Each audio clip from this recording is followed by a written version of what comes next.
माननीय मुख्यमंत्री योगी आदित्यनाथ की अध्यक्षता में जो महत्वपूर्ण फैसले लिए हैं उसमें से एक किसानों के हित में फैसला लिया है। विभिन्न पारिस्थितिकीय संसाधनों द्वारा कीट रोग नियंत्रण की योजना के संदर्भ में प्रदेश में प्रतिवर्ष लगभग खरपतवार आज से 15 से 20% क्षति होती है। 30% जो क्षति होती है उसमें 26% रोगों से, 30% कीटों से, 7% भंडारण के कीटों से, 6% चूहों तथा 8% अन्य कारक उसके भीतर शामिल हैं।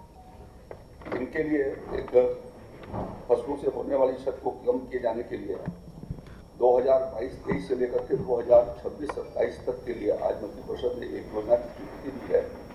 अगले 5 वर्षों में हम लोग इस पर 192,57,75,हजार रुपए की धनराशि तय की जाएगी। इस वित्तीय वर्ष में 34,17,00,000 रुपए से का किसानों को इसमें लाभ दिया जाएगा। विशेष रूप से कृषि रक्षा रसायन और बायो पेस्टिसाइड्स के प्रयोग के लिए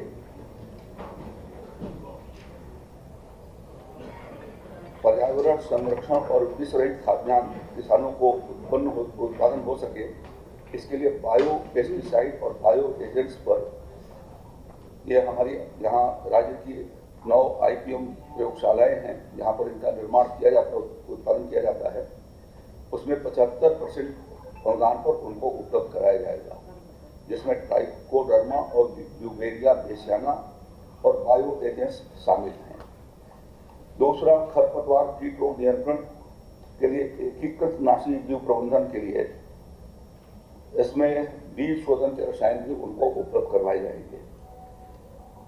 लघु सीमांत कृषकों को खरपतवार कीट रोग के नियंत्रण हेतु 50% अनुदान देने की योजना प्रस्तावित है। 22-23 में 1,95,000 हेक्टेयर क्षेत्रफल में अनुदान दिया जाएगा, जिसमें किसानों को आगे आने वाली फसलों के लिए जो कीटनाशक की आवश्यकता होगी वह उससे सुलभ कराए जाएंगे। कृषकों को प्लांट प्रोटेक्शन की दृष्टि से foot sprayer, knapsack sprayer, power sprayer आदि कृषि रक्षा यंत्रों पर 50% का अनुदान दिया जाएगा। जो मानव चालित हैं उनके ऊपर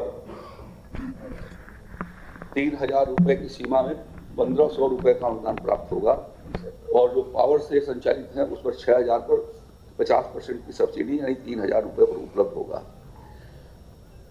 फसलों की सुरक्षा रखे जाने के लिए 2, 3, 5 क्विंटल की बखारी भी 50% अनुदान पर किसानों को उपलब्ध कराई जाएगी और इससे 10,000 किसानों को इसका लाभ प्राप्त होगा। IPM प्रयोगशाला का सुदृढ़ीकरण और कीट रोग के प्रयोग, उनके सर्विलेंस और साथ ही फसलों की निगरानी निदान प्रणाली के लिए तकनीकी प्रशिक्षण के भी कार्यक्रम इसके साथ आयोजित होंगे। तो इस प्रकार से आज ये उत्तर प्रदेश के किसानों की इस योजना में 2017 से 22 के बीच में 11,58,321 किसान लाभान्वित हुए थे।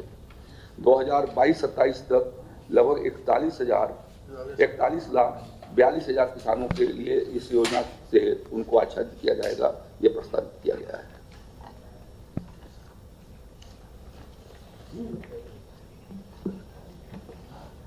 नगर विकास विभाग का एक प्रस्ताव,